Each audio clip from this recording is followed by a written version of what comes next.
Yeah, so for me, it's just feeling like super, super anxious in social situations to the point where sometimes it like prevents you from actually interacting with other people. I was a lot younger, like probably like in high school, I'd say like wasn't like horrible, but it was pretty bad. But throughout college and my adult life, I pretty much, I've been able to talk myself through it and stuff. But yeah, sometimes when you're overseas and like those like social situations, it just like comes back and you're just like almost afraid to talk to people because you don't want to say the wrong thing or, you just feel like a little bit more anxious. You're listening to Breaking the Ice podcast, a podcast I created for wives and girlfriends of pro hockey players. My name's Devin Dodaro. I'm the wife of Charlie Dodaro. We have 2 dogs, a little boy Crosby, and a baby girl on the way. We spent 8 months of the year living the hockey life in Europe, but we've also spent about 5 seasons in North America. I've been around the block, sometimes just for a cup of coffee, but I wanted to share the tools, resources, and what's helped me along the way, while also learning every week from each and every one of you. In this podcast, we share tips, tricks, do's, and don'ts for all things women, all things hockey, friendships, trades, long distance, moves, and life in general, so you don't feel so alone. So put your headphones in, go for a walk, and feel like you're sitting down with your best girlfriends. Oh, and make sure to follow the page on Instagram, Breaking the Ice Pod. Let's lace them up and tune in for a new episode every Wednesday.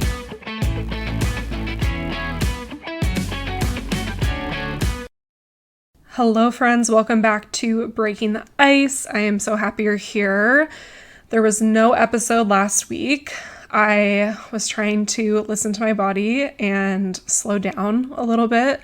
Life has been kind of crazy, and then we all got hit with some colds last week that took us all out, so I just didn't want to overdo it, and yeah, I was just kind of listening to it as an opportunity to just slow down a little bit. So I appreciate you being patient with me, and hopefully we can get back up and running here with weekly episodes. If you are listening to this on Wednesday, my online children's boutique just launched on Tuesday, September 13th. I'm so excited. If you know anyone in your life that has littles or you are shopping for someone, you can use the code ICE for 15% off your order. And you can head to saltkidsboutique.com or follow us on Instagram, saltkidsboutique.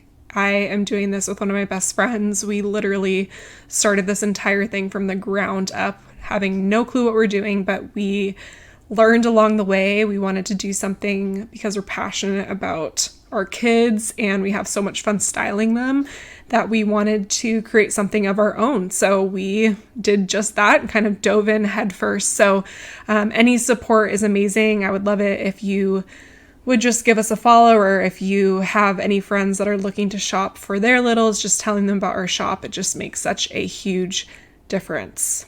So as I record this intro today, this morning we got woken up at like 5 o'clock in the morning to my dog puking and literally having diarrhea all over upstairs. So that was a really fun way to wake up. And if you are a dog owner, you know that nothing gets you out of bed faster than a dog throwing up or pooping on your carpet.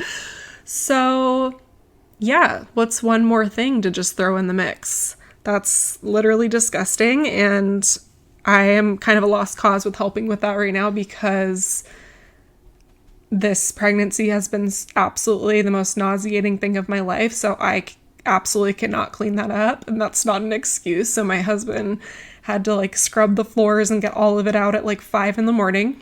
So hopefully that's behind us and we don't wake up to a ton of poop tomorrow. So fingers crossed for me. PSA, I am now scheduling out guests in advance for the podcast. So if you have been called to record an episode with me for Breaking the Ice, if you've been called to share your story, or maybe this little PSA right now is getting your mind going of, maybe I would want to go on the podcast and just share about what I've gone through, or if you want to just come on and have a conversation, those are honestly my favorite kind of episodes.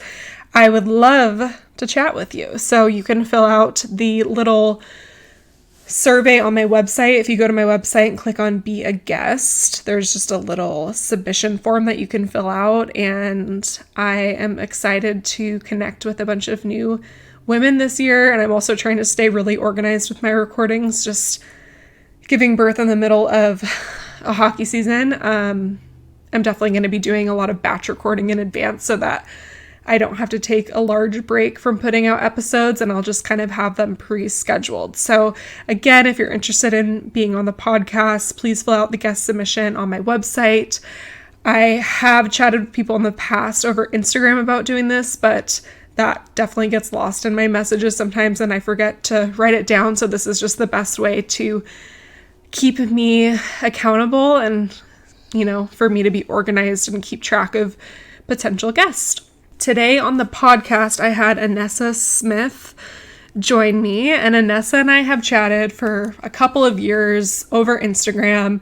We did an Instagram live together one time about things to pack overseas. That was last year, which I realized when I went back to try to find that video that it's for some reason is not working on my Instagram anymore. So that's kind of irrelevant information. I wish it was still on there. I don't know if Instagram changed their settings, if that's why it doesn't work anymore. Yeah, so this is not our first time chatting. And also, small world, but our husbands played junior hockey together in Nebraska when they were like 15 years old. So they are also located in the Pacific Northwest. They're in Spokane, Washington. So we just have so many like little connections. And her husband play in the Del 4 in Germany. And they have 2 little boys that are 2 years apart, Danik and Levin. We chatted about a lot of different things in this episode. Annessa shared about what her hockey journey has looked like so far. And a few other things we talk about in this episode are how to really embrace the culture that you're in and leaning into it. This is something that I really admire about Annessa and her family, is I feel like they really lean into the culture that they're in, and they really want to share that experience with their kids, and they really try to bring elements of the culture into their homes, which I think is really, really cool and admirable. She also gave birth to both of her boys in Germany, so we chat about that. We talk about the Krippes, which is like the little kindergarten / daycare that they have in Germany and Austria. That's kind of what I can speak for because I have friends in Germany and we've been in Austria, so I know that's what there is. So I'm not sure how that is in other countries, but we chatted about that. And we also talked about social anxiety. So that's kind of a little clip from the intro that you heard, and how that can play an effect and kind of be amplified when you're living in a different culture and overseas. You can read the show notes for a more detailed description of what we chatted about in this episode. But I hope you enjoy and have an amazing rest of your week.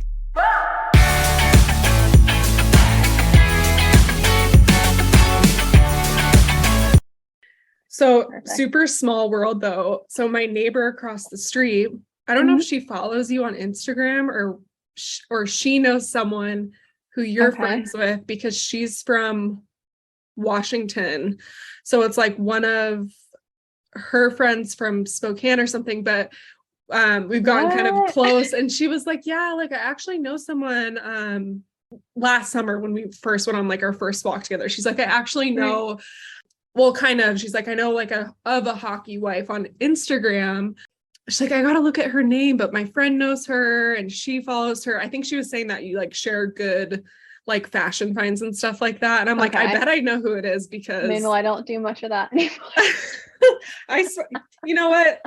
You have your hands full, but I always love all the stuff you share. As I was like walking into this room, I was like to Charlie, you played with Jeff Smith, right? In Idaho. And he's like, no, we played like junior hockey together when we were 15 in Nebraska. I was like, what? I thought it was in Idaho. So I was like totally wrong. Right. But anyway, so we've obviously chatted over Instagram for, a couple years now. And then we did a live video together. So you're just a familiar face, but I'm excited to just continue talking to you and have you on the podcast today. Oh, thank you. I'm excited. You listened to the podcast before. I usually just kind of ask people sometimes to give a little bit of backstory on your hockey journey and your story and what it's kind of looked like for you, and a little bit about yourself as well. So Yeah, well, so my husband and I, we met in college. We went to Rochester Institute of Technology, RIT. I'm originally actually from New Jersey, and Jeff's from Spokane. So I was in my senior year. We met at the bar, which I feel like so many people do. me too. But yeah, he was a freshman, I was a senior, but I feel like hockey families will understand we're like 11 days apart, but like obviously with junior hockey, he was not older for a freshman. So I ended up doing a fifth year because I changed majors, and we started dating, and we've been together for about 13 years now.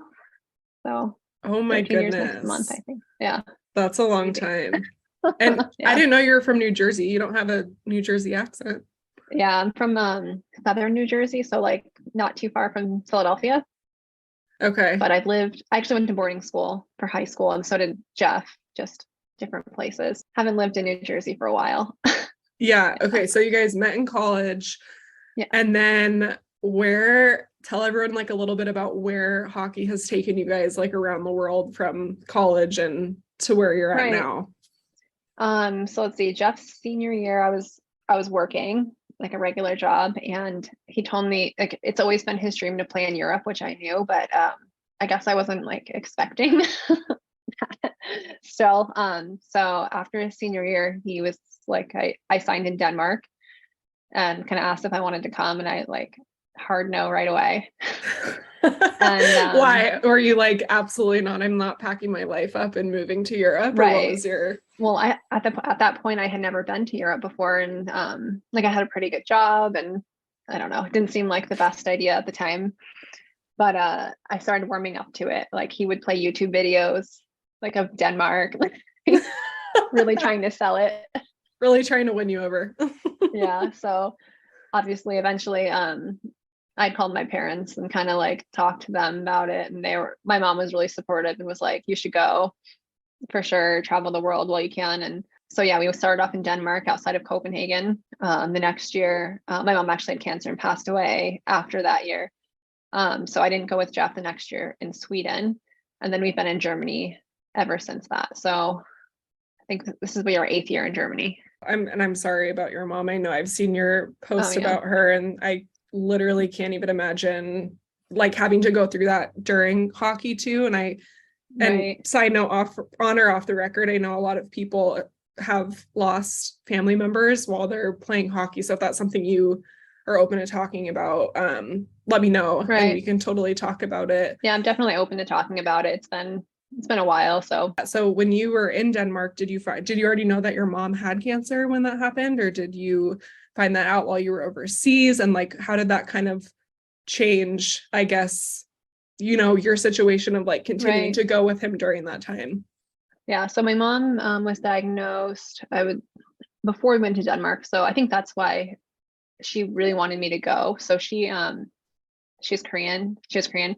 And like, I don't know if you ever heard of like tiger moms, like they're like really want you to do well in school, get a job. And so I thought she was going to be like lose her mind when I was talking about moving to Denmark. But like the fact that she was so supportive, I think like one of her regrets in life, you come to the end of your life when you have cancer sometimes. And her biggest regret was that she didn't travel more with the family and that she worked too hard. So I think she was like, please go and live this life. So I mean, I do wish I had come home for Christmas that year, but we got married right after that year in Denmark.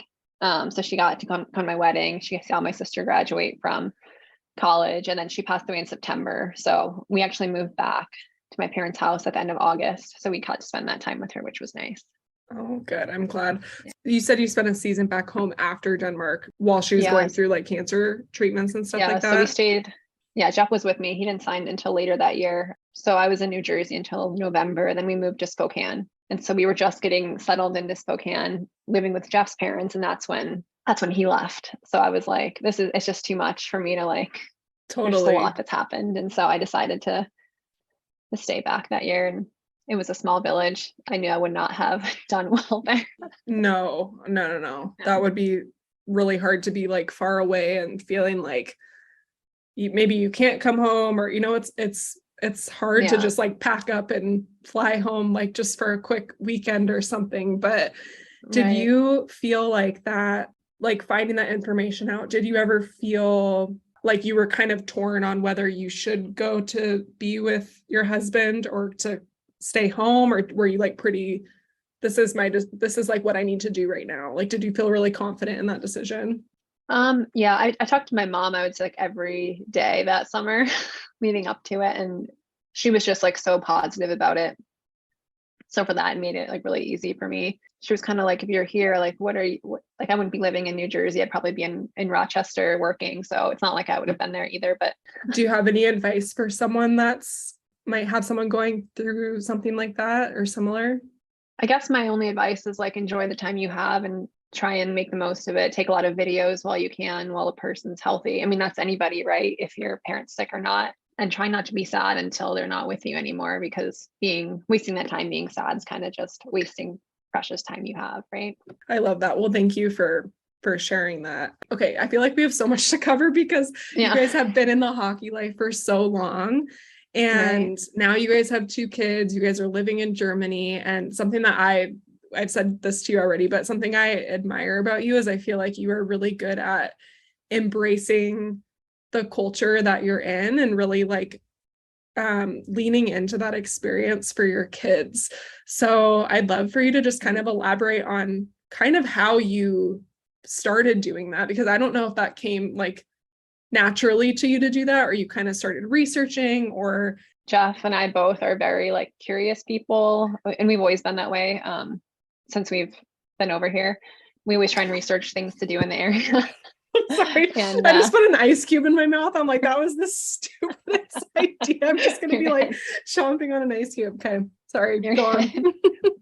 But yeah, we've always been the kind of people to research stuff. So actually having kids was kind of difficult for me, because it was like, okay, how much can I do with a child? Like, we're so used to like being spontaneous and going places when we can. But what I try and do is like, as soon as we sign somewhere, I find Instagram pages for that area, like right away. So I follow all of the like regions pages right now where we live, and they usually post, I mean, you'll see cool places on there, like different events that are happening. So you kind of can be like on the in a little bit. And then I'll try and find like if there's an expat Facebook group or like a region Facebook group that's like private, I'll join that, kind of like the Hockey Wives group. And that kind of gives you like a little bit more insight into like things there are to do in the area. Try and make it work with kids. I feel like it's really a skill though to do that, because for me, it's very, very overwhelming to try to find things to do. I don't know why it is, unless I hear from someone else on like, oh, this is going on tonight. I feel like a deer in the headlights. I'm like, I never know anything that's going on, which is probably smart to follow those kind of pages. But I feel like unless I hear from someone else, like the research element of finding something to do always like makes me feel really stressed out. And I don't know why. Right. It is a little bit overwhelming, but I'm the kind of person, I need to be doing something or I get really stir crazy. Yeah. So yeah, it definitely helps. Or even just looking at like the local newspaper, sometimes they have stuff in there. Did you do that before kids as well? And then you just kind of kept going and you're like, this is like what I love to do, and I want to incorporate this element with my kids as well. Yeah, Jeff and I are definitely, both of us are like this. Like, we almost like to be tour guides, if that makes sense. Like, we like to know the history of a place, especially where we're living, and so we kind of do seek out the information. But yeah, I think you do have to do a little bit more research with kids, because you can't necessarily bring kids everywhere. So if you want to find something that's a little bit more kid friendly, you kind of have to look into it more. And you had both of your kids in Germany, right? Yes. How was your birth experience? I actually had both were really great. They were both kind of like a little bit crazy circumstances leading up to the birth. But I think we talked about this over Instagram. Yeah. The first time was like a shit show. Can you please like give us some deets on this? Yeah. So I'm just trying to figure out a way to say it that doesn't take long. But yeah, so Jeff had signed with the team really late in the season. I think it was like December, because I was pregnant and due during playoffs. And the league that he usually plays in, they didn't want an import who would potentially miss playoff games a few times anyway. This lower league team, they were like, hey, we have a great place for you, same building as the owner. Like doctors are set up, hospital set up, like it's wonderful. So we're like, fine, let's just go. We always talked about having a baby in Germany. So we went there. Turns out the same building as the owner was his farm, and we're like the helpless, like the farmhands. Stop. And it was like 30 minutes through like they're called in Germany Landstrasse. It's like a one-way like farm road that like swerved through the forest and stuff. There was no other way to get there, like to the town more directly. So, and we only had a manual car, so I couldn't leave. And there was like no phone service, and the Wi-Fi was terrible. I'm literally having anxiety just listening to this. Yeah, immediately I was like, Jeff too. Usually he's like a little bit less, high maintenance to me, but he's like, we can't live here. We can't live like on your, I mean, it was a nice farm, but you're like, this is not what you like kind of, like what we were envisioning for this experience. Right. And like the only thing I picture is me going into labor and Jeff's like on a road game and I don't get service, or like he's driving. It's like I'm doing February, March, and like he's driving down these like curvy roads and it's snowing or something and we go off the road. Like, you think of everything. I'm like, side note, do you think that teams, when they're saying that, do you think that they're just saying that to like sell you so that you'll go there? Or oh, for sure. Or do you feel like they genuinely believe like this is a great option for your 7-month pregnant wife to give birth for the first time? Like, it depends on the team, but this team for sure, because we got there and Jeff messaged, you talk to the manager before you go over, and Jeff messaged the guy he'd been talking to, and he was like, hey, we can't live here. This is way too far. We're on a farm. Like there's actually a mouse living in our ceiling. And and the guy's like, oh, I can't do anything. I'm just the marketing guy. Like, what? Oh my gosh. You're like, we need out now. And that's it was just the whole situation. We ended up, long story short, but we ended up finding some fan like had a apartment and let us stay there, which was really nice. It was actually a nicer place, but we had to pay for half of it, which at that point I didn't even care. I was like, right, I just want to be done with this. Totally. And from then on, it was like, didn't think about like anything, except having a baby and leaving. Well, okay. So like there's a lot of anxiety when you have your first baby. I feel like, I don't know about you, but for the second, it's kind of like, hey, I've been through this. I'm not as stressed. I'm not as anxious about it. Like I kind of understand what I need to do and like how this works and operates, especially if there's a good chance you're having the baby in the same country. Right. But for the first, you literally do not know what's going to happen. You don't know, you're anticipating like labor, like every possible, like the comfort situation, like everything. So when you're flying over there and this is where you show up and arrive, right? Like what, like where did your mind go? Like I'm assuming it was really hard to like be positive. Right. Well, we tried to leave actually, and go to a different team, but didn't work out. And then I was like way too far along at that point to fly home. Like I flew over kind of at the last possible time. Yeah, I was trying to be so calm through everything because I don't know, it's like I have to be calm for the baby. And then, my mom, I was talking about my mom passed away, and I always felt like she sends me daffodils. Like that's kind of the symbol that I always see, like when I feel like overwhelmed and I see them. And I was like panicking. And I had gone into the grocery store in Germany. It was like January, and there was like daffodils for sale, like randomly. And I just like felt like everything was going to be okay. And so I was able to calm down from that. But just got the chills.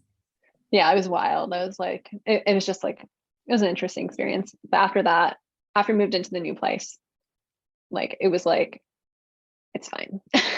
Yeah. And got settled. And then how was your birth experience in Germany? It was actually great. We had, it was before COVID, the first one. So I got there and it was all overall pretty calm. I had planned on doing kind of like a medication-free birth. So I was like expecting to do that. And pretty much I was like in labor. Oh, actually, sorry, this is all coming back to me. No, I love it. I love left.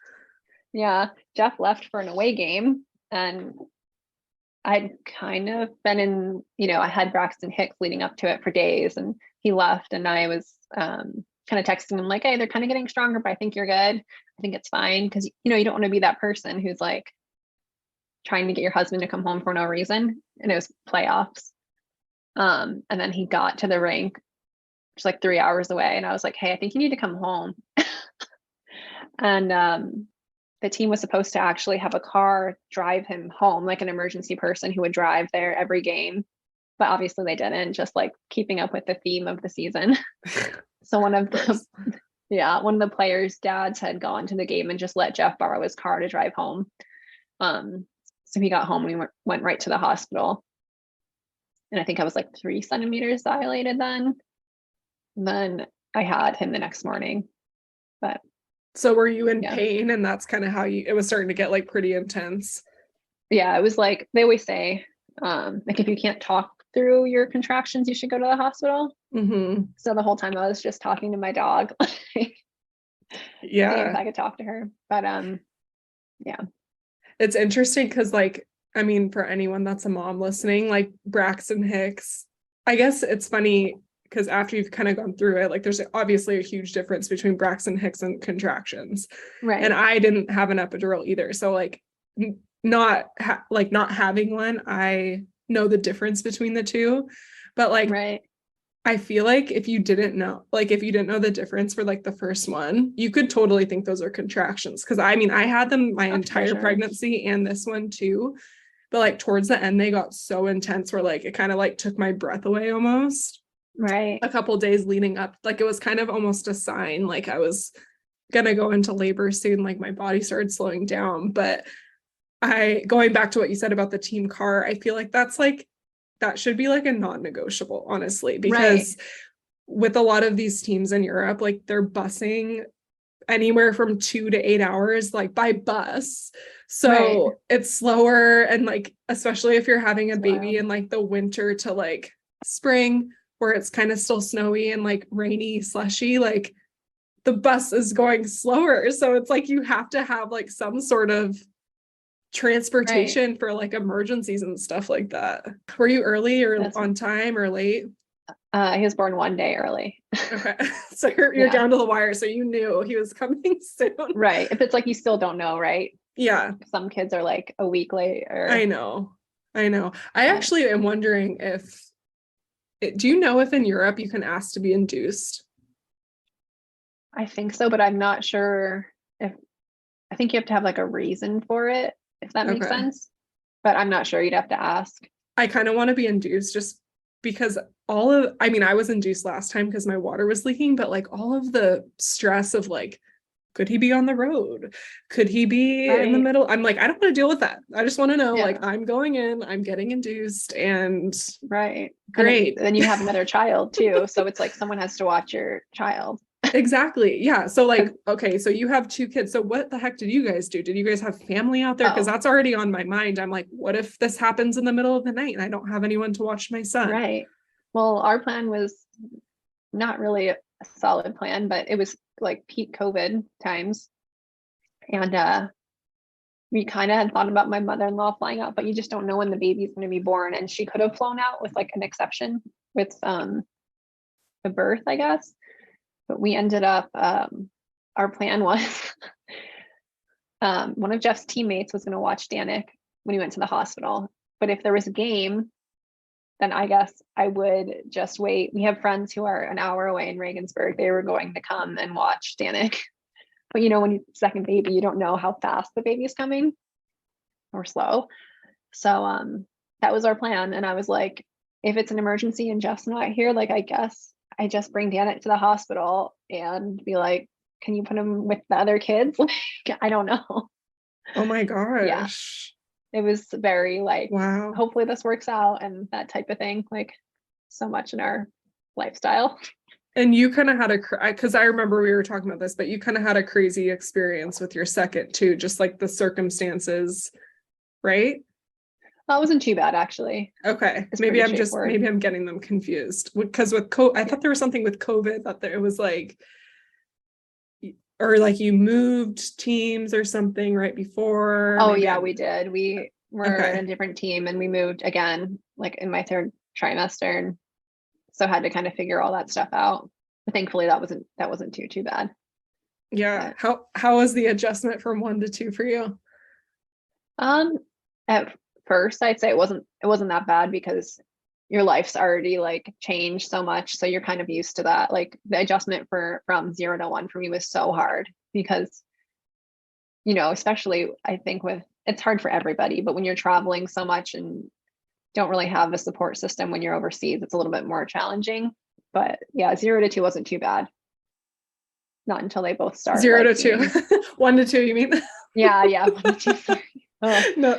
Oh my gosh. Could you imagine? Twins? They're saints. Oh, I know. There's a couple hockey people that have twins and more kids. I'm like, how do you do this? Like, I can't even imagine. Are they both in school this year? Not right now. We want them to be, but we've had like a really hard time finding kindergartens here. It's funny because I feel like I don't understand like how it works exactly with like school, because like in Vienna last year, we could have put him in school at any time. And I don't know if it's because it's such a large city and there's so many kinders, but it's like I could have put him in November. I wound up not doing it because he was still taking 2 naps up until like a halfway through the season. And I'm like, it's fine. Like this works for me right now. But next year I'm definitely like, I want to put him in school. Yes. But I hear with so many teams, like girls will get out there and then they're like, oh yeah, there's no room in any schools. And I'm just like, how? Yeah, it's pretty wild. So we've never had a problem really. Danik's been in kindergarten the past 2 seasons. But this town that we live in, there's no spots in the entire city at all. And then so it's like you have priority kind of like within your region of the city.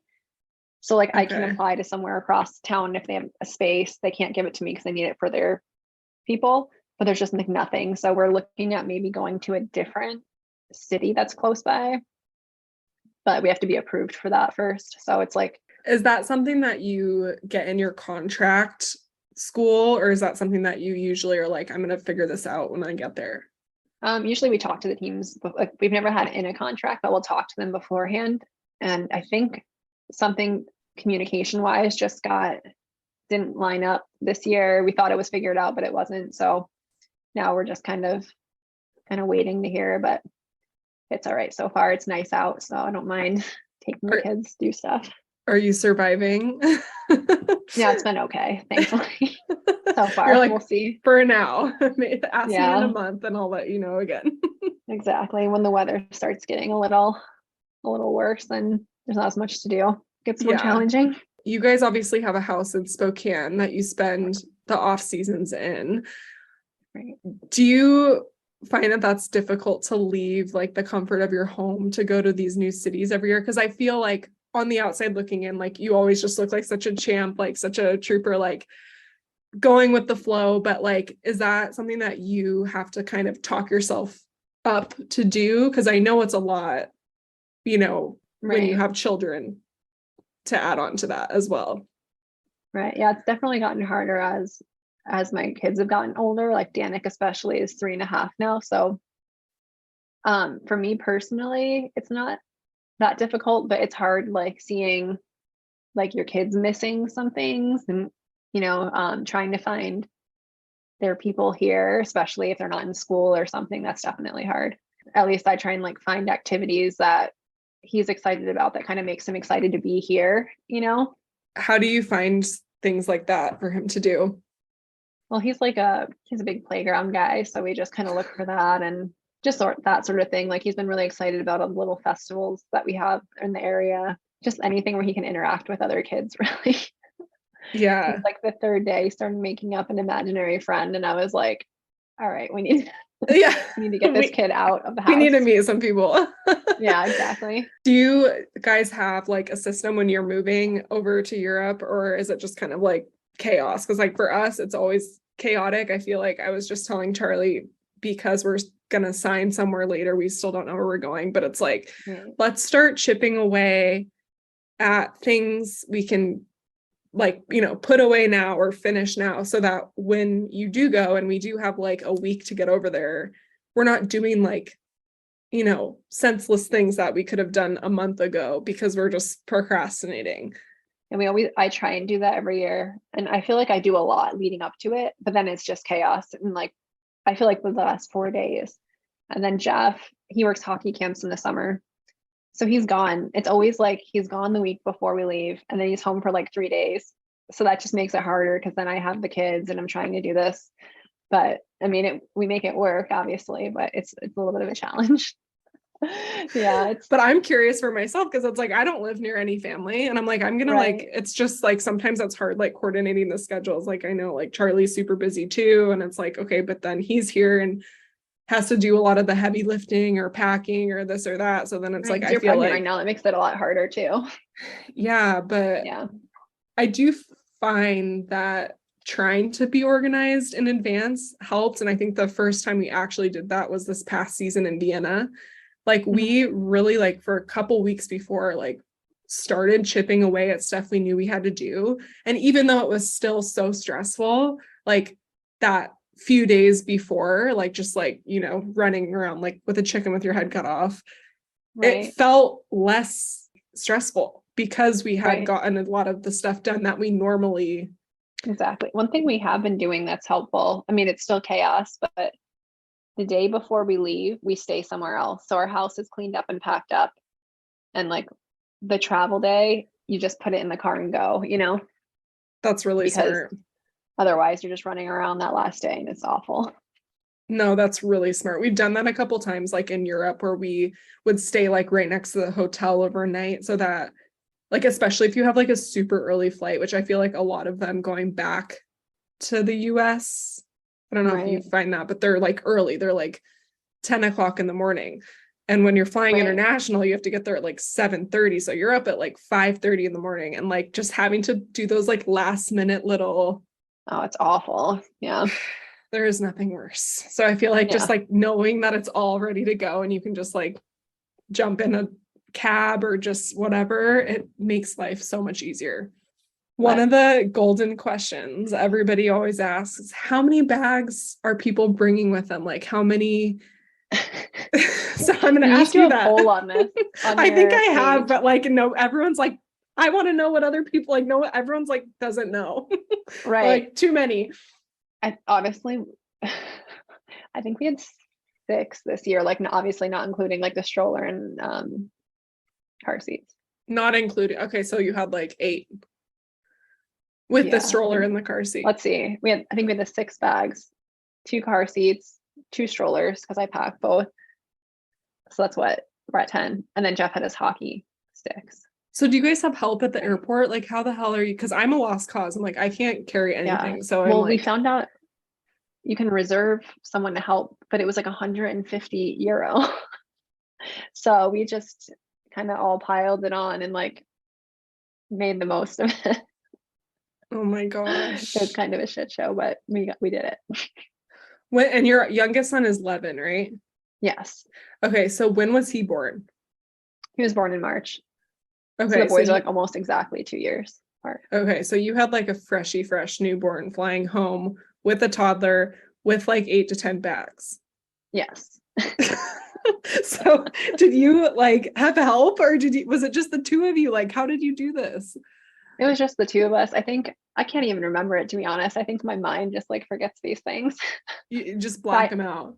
Yeah, like I baby wear like all the time if I can when we're traveling, and that helps so much because it's just like one less thing, like or person, I don't know, thing, one less like thing you have to worry about because they're just on you. Do you feel stressed in those situations or like? Not really. I think I'm like maybe like calm to a fault, and then Jeff has to kind of deal with it. You're like, this isn't my problem. Have fun. I'm just like, you can take over. Like I do the packing, I do like that kind of thing, a lot of it, and then Jeff can just take over like the other stuff. Yeah, he's the one like weighing bags at the end and stuff, and I'm just like, figure it out. Yeah, you're like, my clothes are laid out. Yeah, I've done my job. Yeah, exactly. I saw your post the other day, which I told you I wanted to chat with you about, but I love this idea of talking about social anxiety and what that is, what that looks like. So I guess my first question would be like, how would you define social anxiety? Yeah, so for me, it's just feeling like super, super anxious in social situations to the point where sometimes it like prevents you from actually interacting with other people. When I was a lot younger, like probably like in high school, I'd say like wasn't like horrible, but it was pretty bad. But throughout college and my adult life, I pretty much, I've been able to talk myself through it and stuff.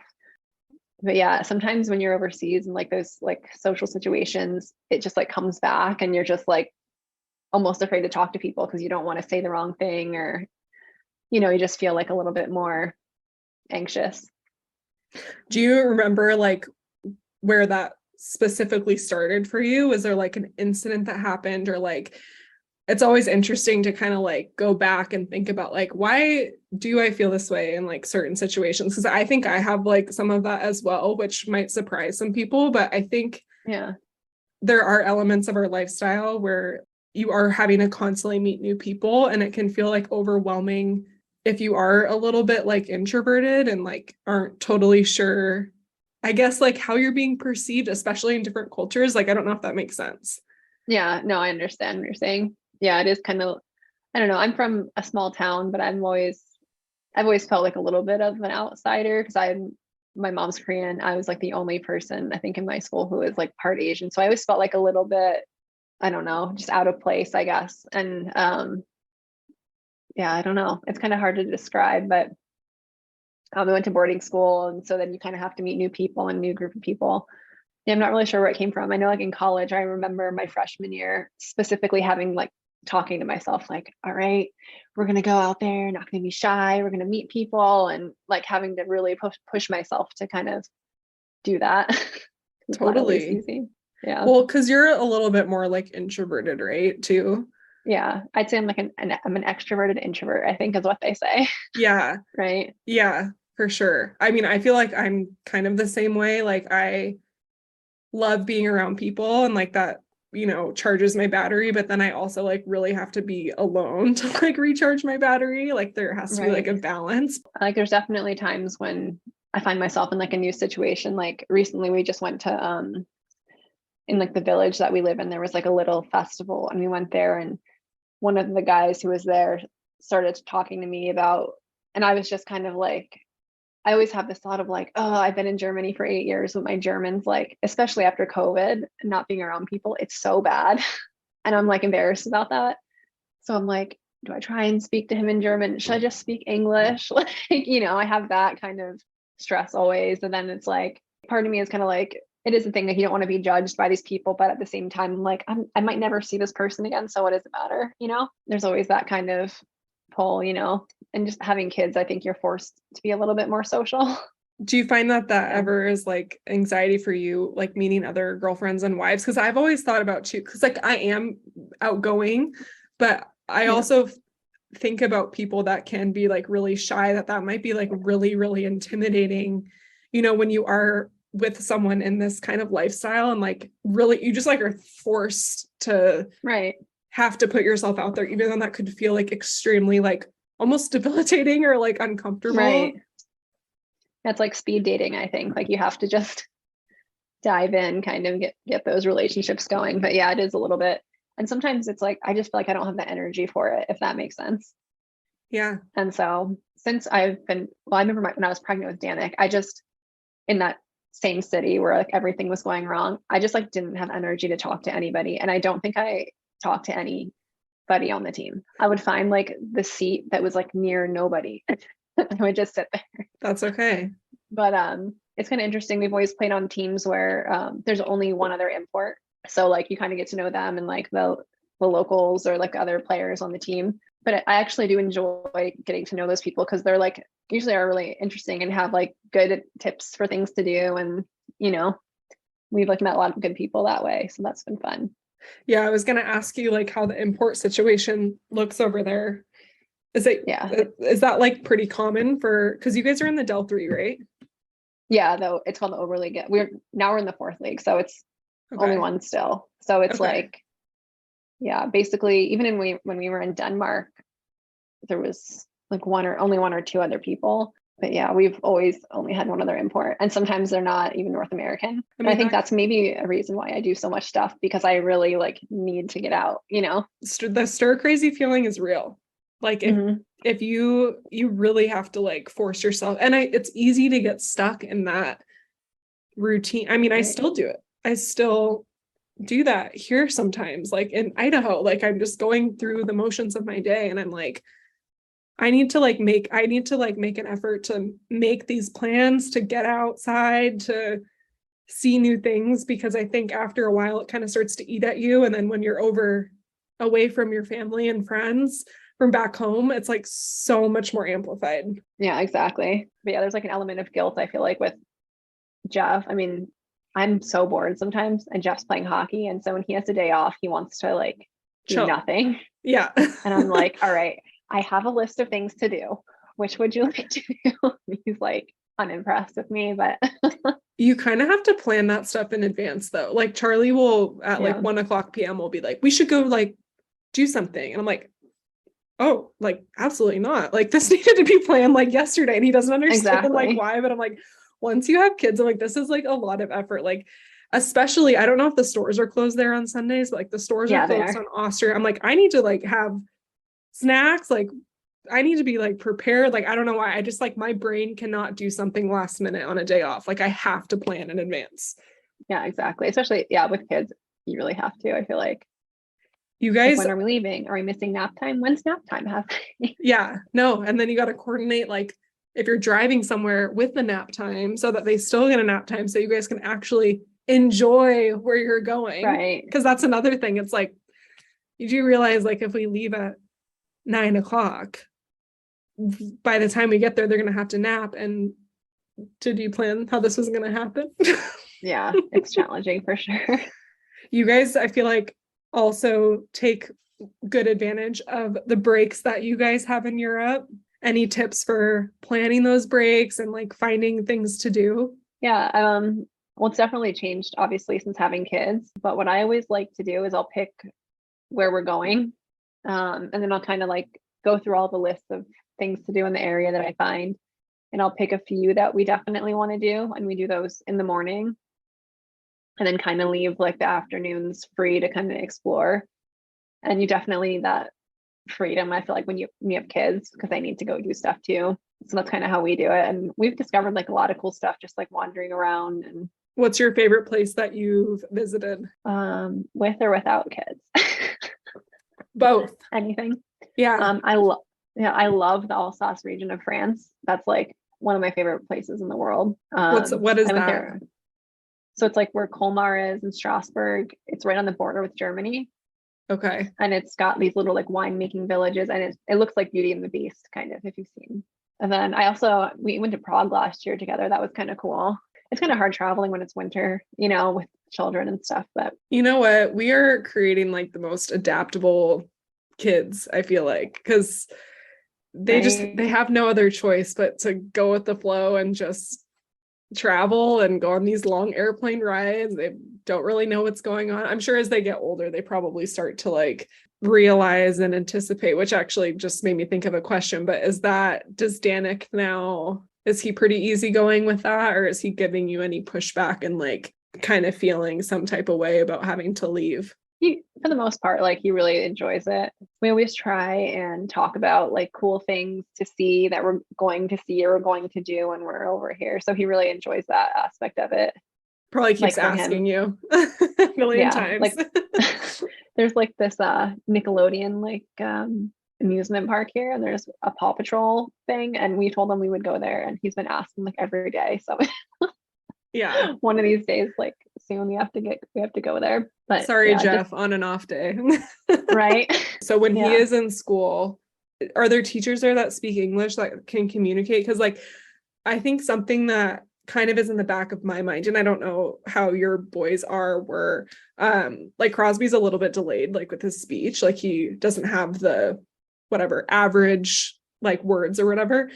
So it's something that I think about, because I'm like, okay, like he's already a little delayed, and then we're going to go to Austria where they speak German, and I'm going to put him in school, and like it kind of makes me I think it's really cool that he could learn another language, but I'm also like, he needs to learn like our language too. Like just because I need someone to like help speak to him in English and stuff. So I'm like, or I've thought about that recently, just like, how does that work? Danik was in like it's called Krippe, like kindergarten when he was probably around Crosby's age too. Oh, he was a year and a half when he started. And he spoke like a little bit, but like not much, but he picked up German pretty well. Like he could understand it. And then this past year, he was like speaking German and he would like say stuff at our house. And I'm like, sometimes I have to record him and like send it to our German friends and be like, hey, can you tell me what my child is saying? But there wasn't like a language delay or anything like because of that. So that was good. And like his teacher said that because last year he didn't really have an English speaking teacher.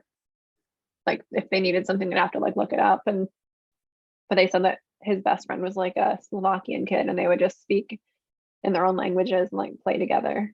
I feel like all kids catch up, but it's just something that, he doesn't necessarily have like like talking about Crosby, but he doesn't necessarily have the resources he could have here. Like if he was in a daycare with someone speaking so we can understand him and he can like start to build his language, but it's like, I don't know. I feel like not guilty, but just kind of, gosh, I kind of wish someone could help with like our primary language just because that's what we speak. I know like there's some like international schools sometimes if you're in a bigger city. I know they have those like international preschools that have English. Yeah, that's true. Something to look into. I know they have that in Vienna, but there's a lot of smaller towns and like the Del 3, Del 4, like Del 2 also like just like smaller German towns. So like you're not gonna run into like probably a lot of international like speaking teachers, which I totally understand. Like we're in their country and everything like that. But it's just so different everywhere you go. Right, exactly. What advice would you give to someone that might be going overseas for the first time or maybe like going overseas with their kids for the first time, how to really like embrace the culture and lean into the lifestyle? I'd say the biggest thing is we'll be open, obviously, but also like ask questions because it's really easy to go to a different country and be frustrated with how things are different. But I find that asking questions like, why is it like that? You kind of can understand and embrace things differently. Just like an example, I remember in Denmark, we could not for the life of us figure out why we had to ask for the check for our meal every single time. And I think that's something that everyone experiences when they go overseas, if you're like American. And I remember finally we were talking to one of our servers and we were like, not to be rude, we're not trying to be offensive, but like, why do we have to ask for our bill every time? Like, why don't you guys just bring it to us? And they were like, well, that's rude to just bring it to you. That means we're trying to kick you out of the restaurant and we want you to sit and enjoy your meal. Just like something like that. Something so simple. And we were like, oh. And then we realized like in reflection, like, oh, we do just eat really fast and leave. We don't actually like sit and enjoy and relax. Yeah. So then that gives you like a new perspective on things, right? So then something that was frustrating now becomes something that like you've learned from it and you can now enjoy it, if that makes sense. No, I love that. That's really cool.